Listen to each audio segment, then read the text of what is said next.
This is Privacy on the Ground, where privacy meets real life.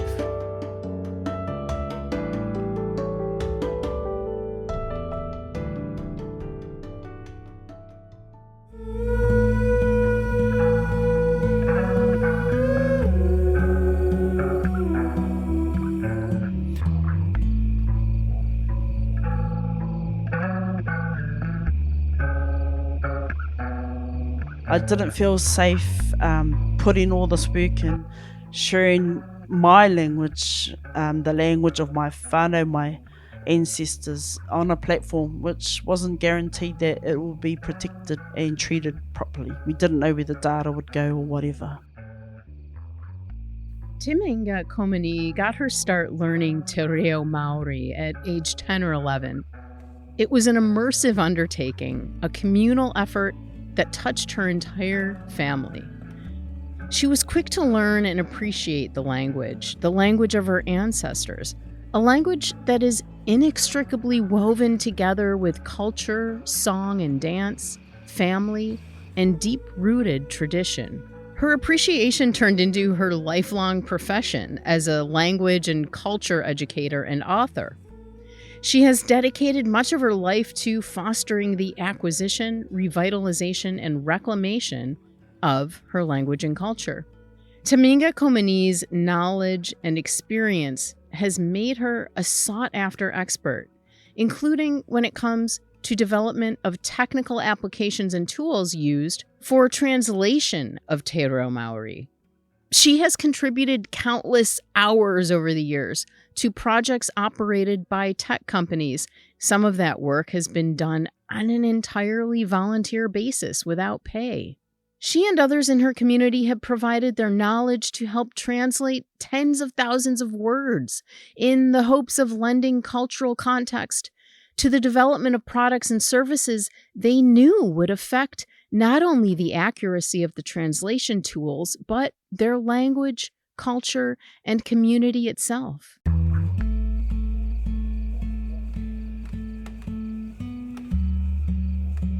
My name is Kaye. I am Deputy Director of World Privacy Forum.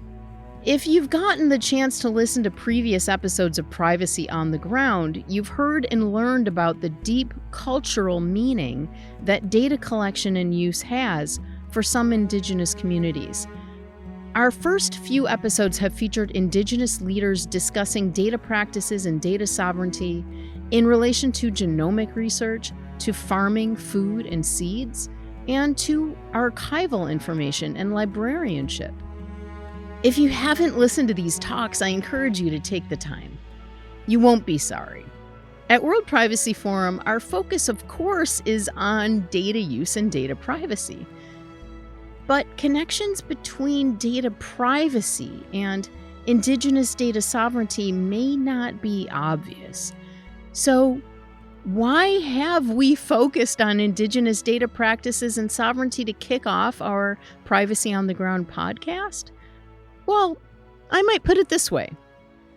When I've had the opportunity to learn from and speak with Indigenous people from here in the US, where I live, to Latin America, to as far away as New Zealand, the very deep impacts that data collection and use can have on people and communities, it becomes plain as day. As someone who's researched and reported on data use and privacy for many years, I recognize how difficult it can be sometimes to understand or articulate what quote-unquote data in amorphous collection of information, often reflected in spreadsheets and computer code, what it actually is in real life, or how theoretical data use and privacy policies connect to real life. For me, learning how Indigenous people and communities approach data, at least what I've learned from the people I've encountered, has brought me a much richer understanding of what data really represents to people, and how the notion that it's just a bunch of data points can be so misguided. I am not Indigenous, but if I were to describe why through my limited knowledge of Indigenous approaches to data, I have reached this richer understanding of data privacy more broadly? It is that the Indigenous people I have learned from have expressed to me an inherently holistic view of understanding of data, one that recognizes and intertwines the digital and practical with the physical, cultural, natural, spiritual, familial, historical, and communal. This evokes a deeper awareness of data as more than lines on a spreadsheet, more than zeros and ones, more than the sum of its parts.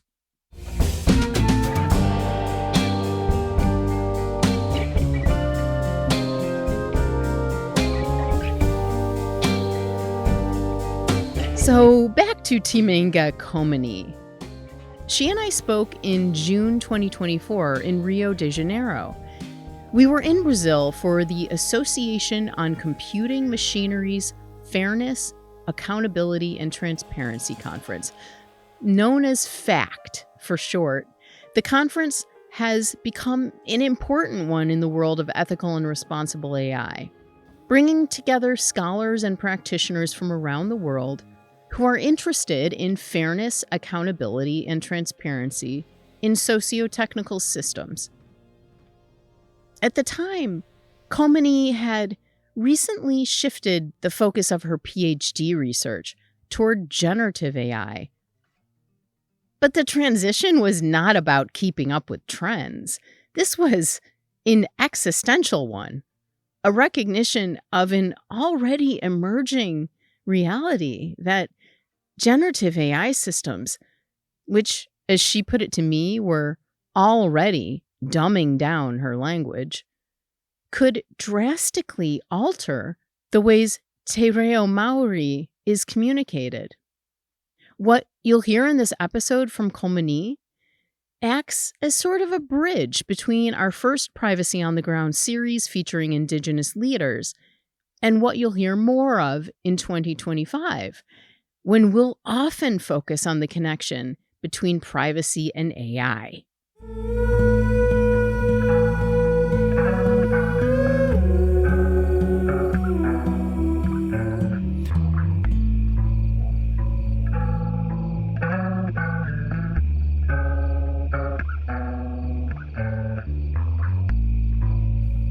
Tēnā rā koutou katoa, ko pirongia te maunga, ko waipā te awa, ko pūrikiriki wiwi, te kāinga waiwai ngōku nei tūpuna, ko Ngāti Apukura, te hapū, ko Waikato Maniapoto te iwi, ko Te Mihinga taku nei ingoa. Kia ora. My name is Te Mihinga Komene.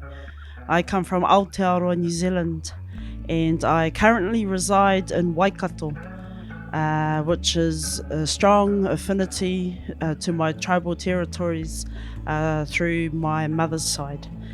And I have a lot of roles and a lot of different responsibilities, but most of them are because of who I am, who I've been taught by, and what I'm really passionate about. So currently, I'm a PhD student through Otago Whakaihuwaka, that is Otago University in Dunedin in the South Island.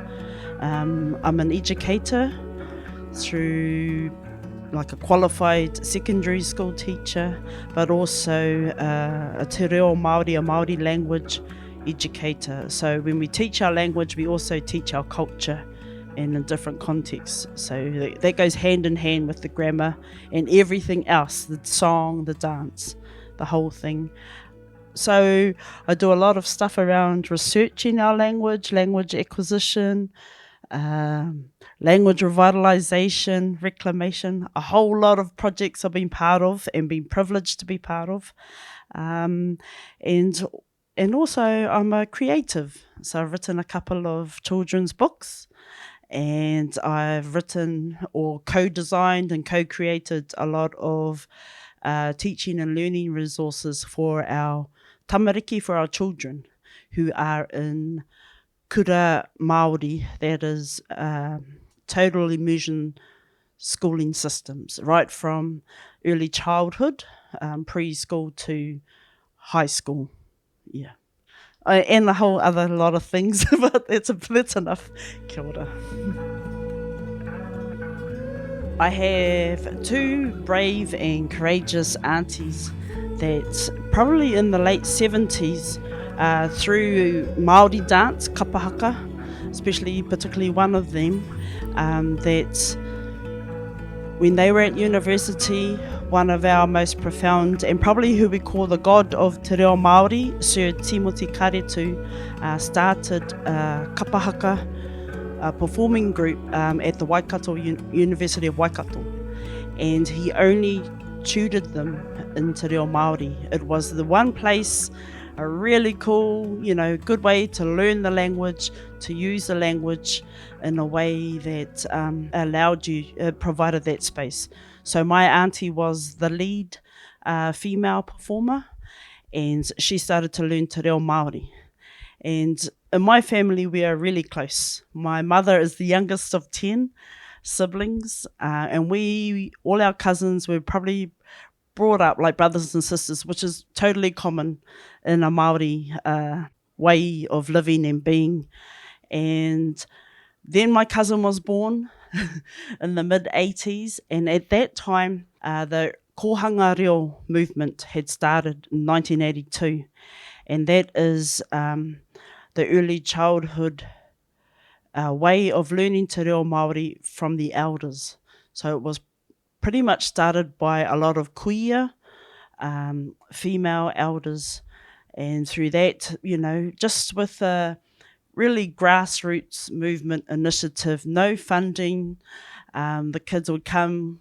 A lot of these kohanga reo started in people's homes, in people's garages, and when that happened, so then my cousin was born, and this cousin was my auntie's 6th child. So she thought, no, I'm going to give this a go, try out this total immersion education system, and from there, and the other thing that goes hand in hand with sending your child to an immersion setting is you have to ensure that you maintain the language at the home. That's how it works. So we prioritised that, yes, at home we will only speak Te Reo Māori to this child and with each other as much as we can, because we all had to learn. I was only like 11 at the time. I went to night classes with my parents. My cousins decided to learn Te Reo Māori at high school, but more importantly, a lot of them, 1, 2, 3, 4 of them were at university too. So there was about 10 or 12 of us that made the considered commitment to start learning our language. And it's just grew from there. So that was from my parents' generation that weren't brought up speaking the language but understood the customs and practices, and we knew a few words, only a few words were spoken. So that was the one generation where we kind of lost the language. And now we're up to the 4th generation where our mukapuna, our great-grandchildren, we're up to the great-grandchildren, are speaking and conversing Te Reo Māori with each other. So that's how you can tell. That's a great way to gauge, is your ancestral language or living language, and it is in our home. So now from having hardly no proficient speakers to about over 70 proficient speakers in our own family is a very powerful movement, and it's growing. The best thing is that you can see the more you breed, the more successful you can be as well. So yeah.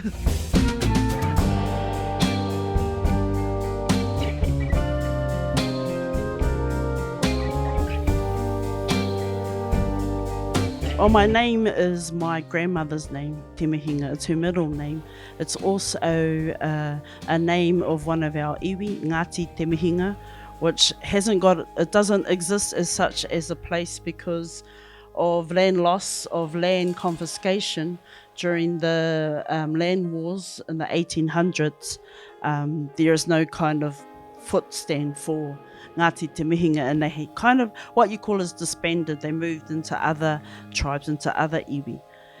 So it's a really well-known ancestral name from where I'm from. But having that name in the 70s, going to a white-dominated primary Catholic school, you can imagine we still had nuns and priests visiting us then. Corporal punishment was rife, but not that I was naughty.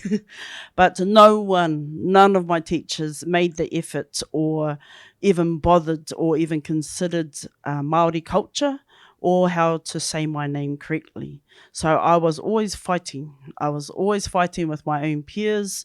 I was always fighting with adults who would consider me to be disrespectful, just to get them to say my name properly or not hesitate to say it or shorten it by calling me T, which I hated. So I always had that fight. And I asked my mother recently when I was doing my masters, did you purposely give me my nan's name? And she goes, yes, I just knew that you would be the right person to carry her name. And my nan was, both of my grandmothers actually were at my birth, which is very lucky. So yes, I've always had that kind of innate responsibility to pronounce te reo Māori correctly, even though I didn't understand it, but I knew the basic sounds, and to help others pronounce our names correctly. And that just led me, once we started learning the language in night school, I was only like 10 or 11 years old, and I just picked it up straight away. It was the one thing I was good at compared to all the very clever white kids. You know, I was good at stuff, but I was not seen in the classroom as being what you call a minority. But to me, I wasn't a minority, but I understand that as an adult, but not as a child. Anyway, when I started learning my own language, it just clicked. I could see the patterns. I could hear the intonation. I was lucky to be taught by kaumātua from the elders from the northern tribes in the North Island of Aotearoa, New Zealand. So not from my own tribe.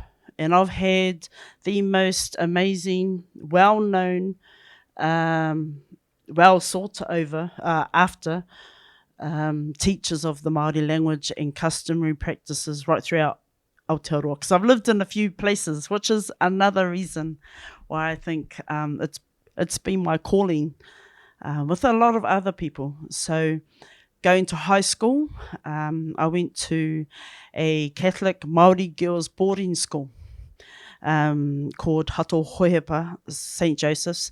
So te reo Māori, luckily, was a compulsory subject. Te reo Māori, English, and I forget what else. So it was a compulsory subject. We learnt through textbooks, but it was pretty much write, read kind of stuff, not conversation. And it wasn't until I took it up at university, but it wasn't until I went down south to live with my auntie, who I was talking about in the 80s, Tirita Papish. She got a job at Canterbury University and eventually became the head of school down there. So it wasn't until I got to live with her. She only spoke to me in te reo Māori, and that's when my conversational language just flourished. And it has ever since. But I've been in one of many, 300 of us or more. In 2004, Te Pane Kiretanga o Te Reo Māori started. So it was a way to, once you've, say you can kind of reach different qualifications, but this was led by a group of people, my auntie included, that gave the name, but 3 kaumātua from the Tūhoi tribe started in 2004, Te Pane Kiretanga. And to be part of this course or program, you had to be invited. And you had to be seen as someone that's going to take the learning and grow the language in whichever community you represent. Take everything you can and do something with it. So it's not just this whole responsibility, this process of reciprocity. which is common throughout everything we do in Te Ao Māori, in the Māori world. And yeah, so that was one, luckily I was involved in that program. And now I'm back living in my own kind of, the home of where my mum's side is. And I've been part of our own Waikato Tainui, tribal language revitalisation programs. So as a teacher, but also as a student, and now as someone that carries that responsibility on our own marae. So our marae is what you call it's a physical space. We have different houses, and you have an ancestral house, kind of like a dining hall, ablutions. Where I'm from is Pūrikiwiwi, that's the name of our marae. And fortunately, but unfortunately, I am now at the age that I have to help with my cousins, lead the responsibility of being a kaikaranga, a female caller. So we have a welcome ceremony called a pōwhiri, where I'm from, and the first is, if you are visiting our marae, the first voice you will hear will be that of a woman's voice, that will call you on to our marae, and I share that responsibility with my cousins, but I feel I'm too young to hold that responsibility. But that's, unfortunately, our elders are passing on. So in about 5 to 10 years' time, I will be considered an elder myself. And I'm not yet 50, but that's how it is. And it's only right that I give back in that way, because I was sent, and my marae put me on these courses to get the training, and it's now my turn to give back in that way. So there's a whole lot of other things that go with that. But yeah, in a nutshell. Komene spoke at the conference where she and I met, the FAccT conference. She was invited there to participate in a discussion featuring several Indigenous speakers and language researchers who have been involved in language data research, collection and use for natural language processing, and AI. The talk was aimed at highlighting, quote, non-extractive AI research and collaboration with Indigenous communities. While she spoke on the panel, Komene talked about the power imbalances present in AI research and development, including in relation to AI research and data collection. I asked if she might tell me a little bit about that and about how AI-related language research she's been involved with has affected her community. The approach to AI, or generative AI for Te Reo Māori at the moment, a lot of people would understand Google Translate, for an example. And when that kicked off, we had a whole group of volunteers like myself who would offer translations for the data sets and stuff. So would offer translations. It was a volunteer thing, and it worked. It was amazing. We had amazing people in there, and it worked really well. I can't remember the date. It was around early 2000s, sorry. So actually, the first project I was involved with, I was a tutor at the University of Waikato at the time. And it was a project between Microsoft, Te Taurawhiri Te Reo Māori, the Māori Language Commission, and our department, Te Pōwānanga ki te ao, which was I think it was Māori and Pacific Studies. I can't remember the full name at the time. And we were brought on to help with the translation of the Microsoft interface. So that was an amazing project, because you had all these experts, and our role, because we were only little minions, tutors, was to, the words would be translated, and then ours was to check and translate too once you get to the little, I can't remember the word, the tags or whatever, I can't remember the word, and that was an amazing project because we had all the right people and it worked really well, and we had the best words for the technology at the time, because I forget how many tens of thousands of words had to be created from te reo Māori that already existed to align with this technology. And then following that, so probably mid-2000s, then Google Translate for te reo Māori. That was another project following on that. And the same thing happened. People volunteered their time to translate. And we had some key people that are doing amazing stuff now for rangatahi, for our younger generation in gaming and coding and stuff. But at that time, it was how to get Google Translate. And you could see the translations were really well. It worked really well. However, once you let go of the project, and it's working, you don't have any control of what happens after that. So now you look at now, and we had a perfect example yesterday, which through no input of my own, which I was pretty embarrassed about, but we had a slide at the end of our presentation that said thank you in all the different languages of all the different presenters in our craft workshop. And it had whakawhetai koe. And so I asked our main convener, Irma, I go, did you use Google Translate for thank you? And he did. And I was angry because when you asked me, I am right here. And it was completely the wrong way of how to say thank you. So that just shows over time how, because I guess more and more people will choose the most incorrect translation and use it. So then it gets put out more often on the web.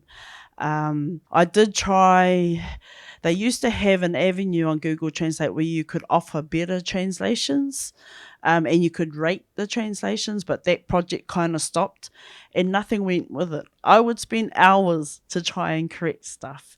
And then we heard of all the different bias. We have one word for he or she for pronouns. So we don't, and that's ia. But like we had an example with the Hindi example for one of the other presentations, the same thing happens with te reo Māori. Ia gets changed, so he takuta ia. Ia, rather than say he/she, always gets translated as he is a doctor. He nehi ia. She is a nurse. It's always, so those kind of mistakes didn't probably exist as much at the start, but now that's one of the things. She told me about another project that's gone better. This one involving language data collection for a speech-to-text tool from Te Mihinga Media, a Māori-led charitable media organization. One really positive project I've been involved in, voluntarily again, was Te Mihinga Media.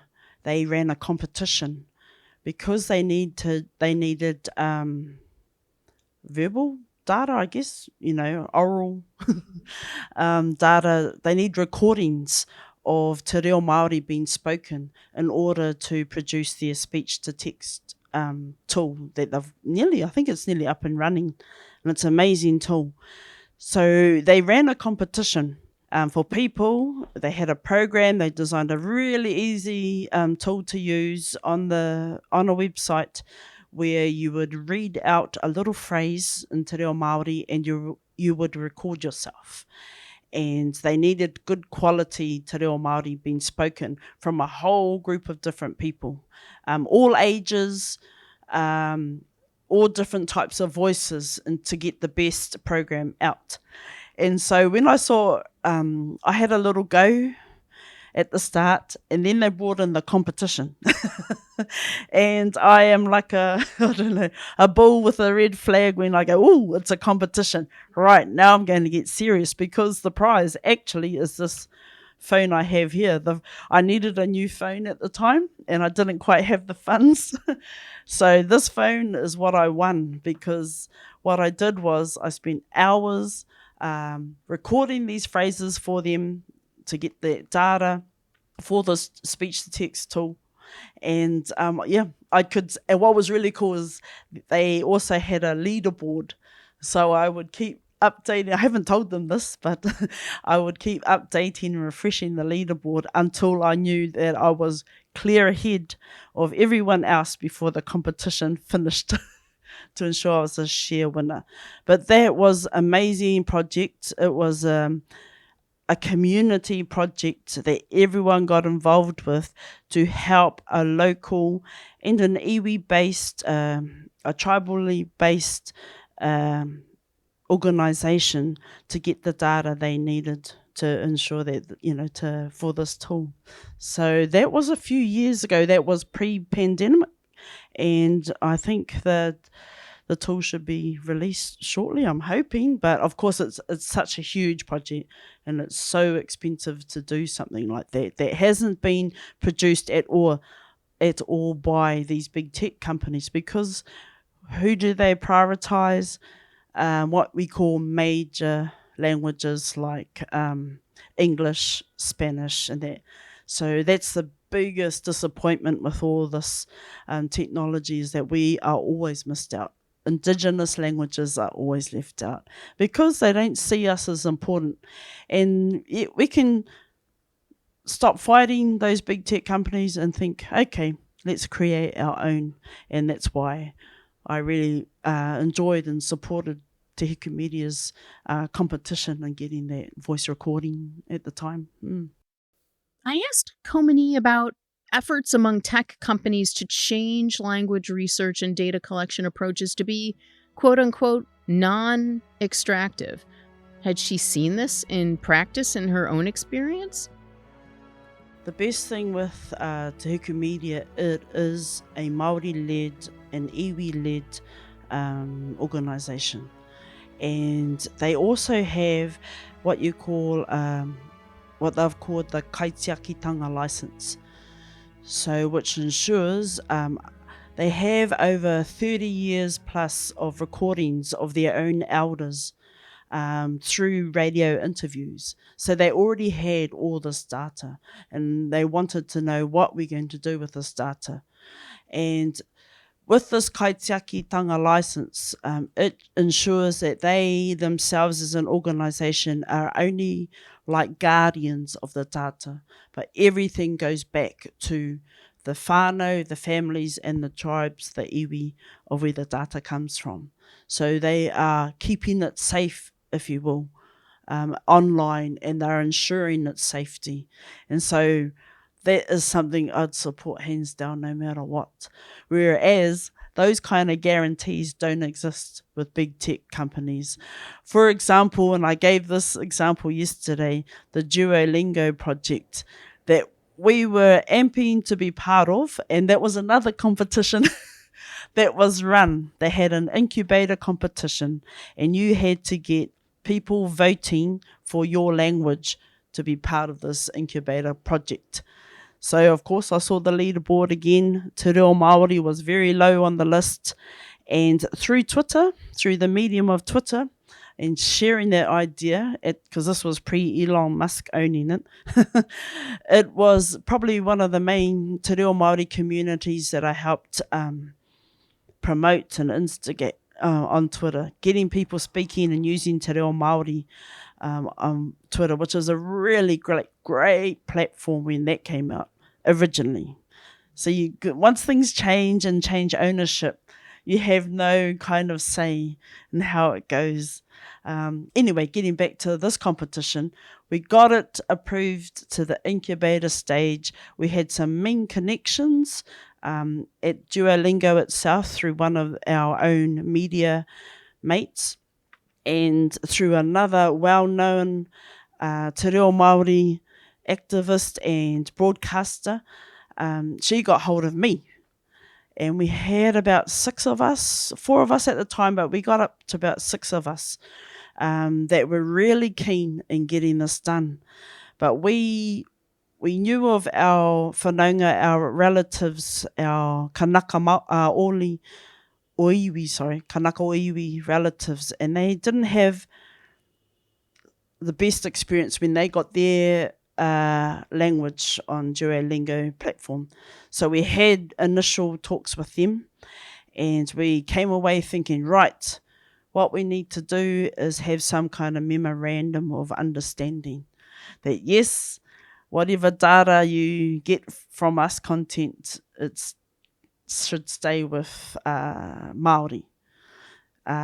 Whatever, we know that you make a lot of profit from the languages through all your advertising, especially if you choose premium level. Some of that percentage should go back to the communities from where we sourced, which is only right. That reciprocity works with us. And the other one was how you currently teach a language, like European languages. That's not how we teach Te Reo Māori. We teach our language with the grammar, the culture, and everything else, which is part of the culture. It goes hand in hand, because you can't understand the language if you don't understand the culture. The whole why is part of it. And it's the whole reclamation thing that will be happening for a lot of Māori as well. So therefore, some of the icons they use, we would like to have graphics designed that represent us. Not a white face. Well, yes, we have Māori who are very fair-skinned, like a lot of my cousins, but ones that we can easily identify in some way through whatever images, that's a Māori whare. It's not a house, like a white picket fence kind of house. Those kind of things. And at the time, yes, everyone was on board from Duolingo. Once we got into designing the actual content, then it became very laborious, and it became, you need to do this in our way, and we can't really, we can't be flexible in how it's done.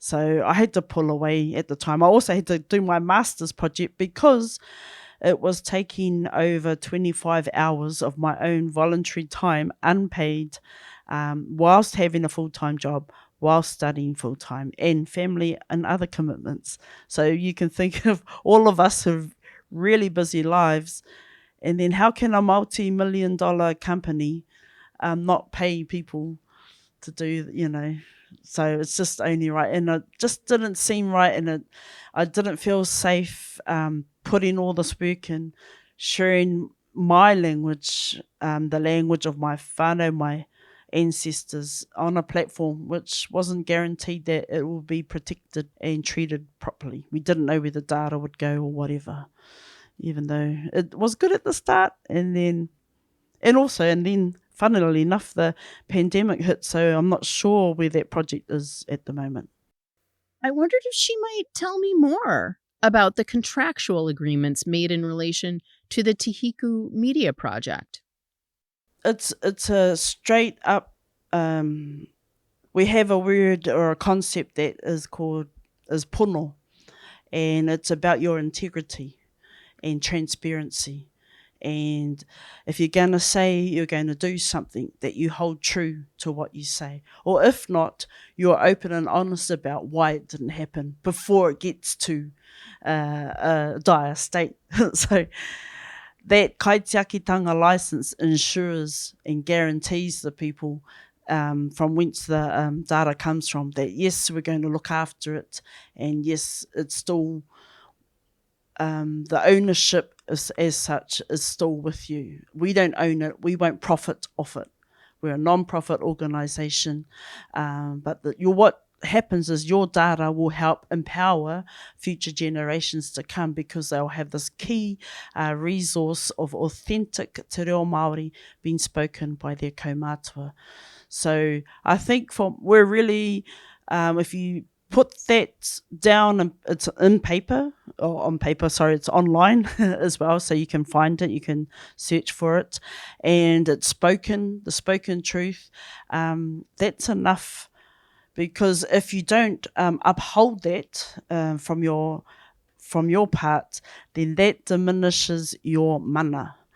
And there is nothing worse than having that known or happen to you because you haven't been true to what you said you were going to do. So that kind of guarantee holds a lot of weight behind a project. And people, Māori, for me, yeah, I'll call myself an average Māori, like like all my whānau.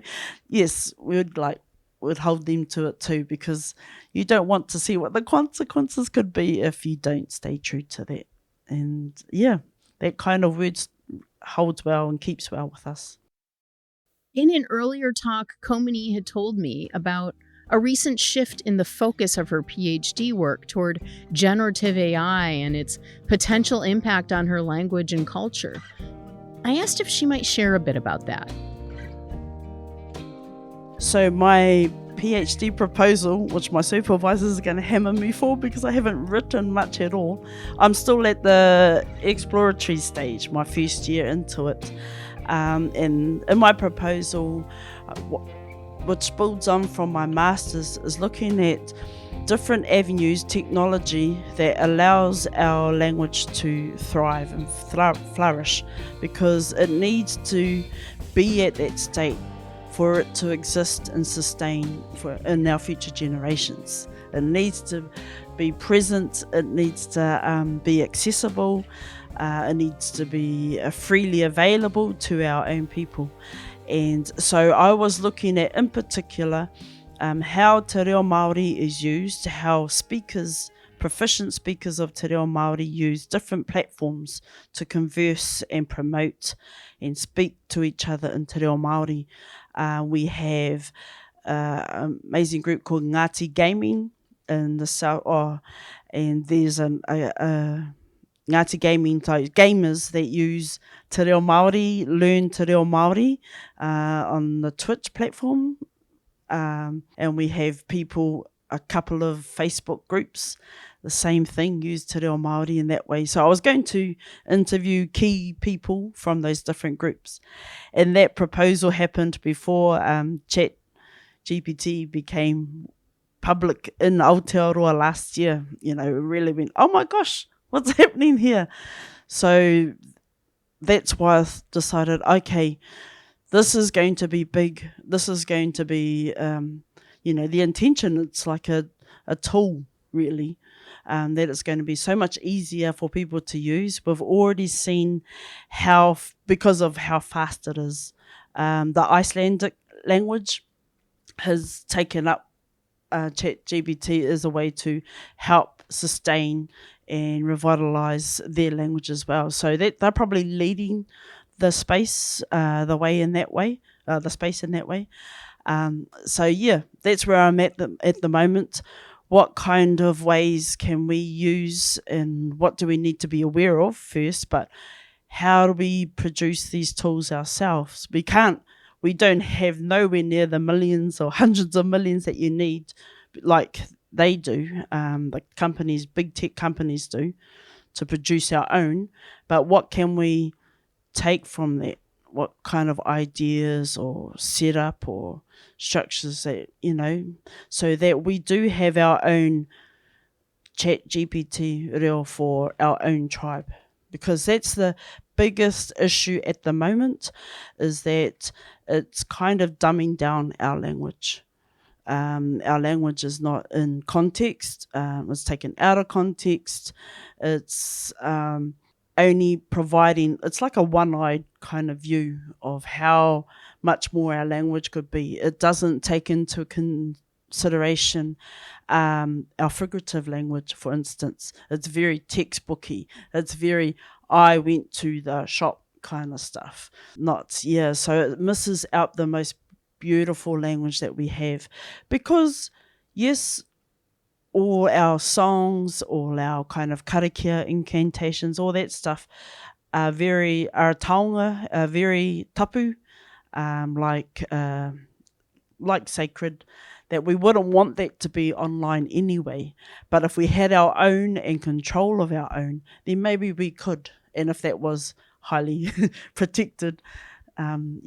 So it's just given me a whole new way to look at what's really important. I always bring it back down to where I'm from and my own whānau. So maybe there could be a way on how to create our own for our own family. And in that, we could include our whakapapa, our genealogy, which is very tapu. So that's another thing you wouldn't want to put online, even though people do. But those kind of ideas at the moment. Not that I'm going to create the tool, but it just needs to be, how do we do it kind of thing. What's something I could provide? And in saying that, at the moment, there's no digital strategy for Te Reo Māori, for the Māori language. There is a Welsh one, and that was a huge thing that maybe that's something I could pull together, some kind of strategy or proposal, or to ensure that Te Reo Māori is protected online, and also flourishes, that we need to have these avenues for it to be accessible. What might she want policymakers to know and understand?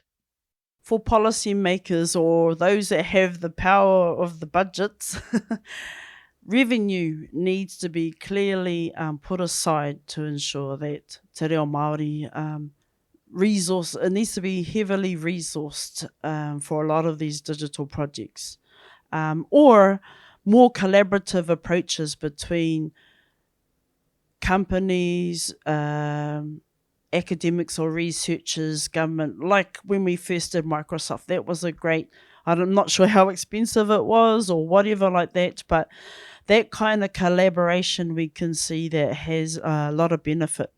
But you, at the table, at the co-design concept stage, every kind of voice needs to be heard, needs to be present, and needs to have decision-making powers together. It's not just one person calling the shots or the government calling the shots.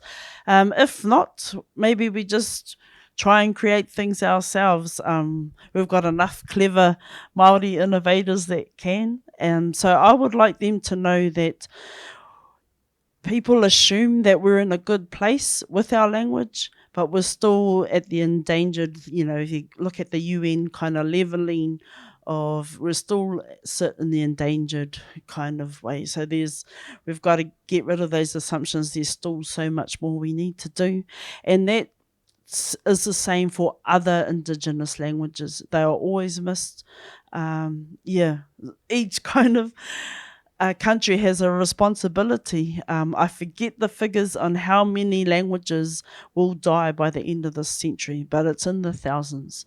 And anyway, technology is supposed to be the one way that we can prevent that from happening. And if it's clearly put down on policy, then that's hopefully that ensures that it still will, all these languages will still exist. Immense thanks to Te Mihinga Komene for sharing her time and her personal story. In future episodes of the Privacy on the Ground podcast, you'll hear talks with a scholar working to illuminate the impacts of data use for controversial emotion AI systems, as well as people who are helping to design and improve the tools of AI governance, including in Canada and Chile. To make sure you don't miss any of it, add or subscribe to the Privacy on the Ground podcast in your podcast platform of choice. And if you have a moment to leave a positive review or rating, please do. It will tell those algorithmic content systems to spotlight Privacy on the Ground. If you'd like to learn more about World Privacy Forum and our work in data privacy in relation to healthcare, biometrics and identity, AI, and more, please visit worldprivacyforum.org. My name is Kaye. Thanks so much for listening.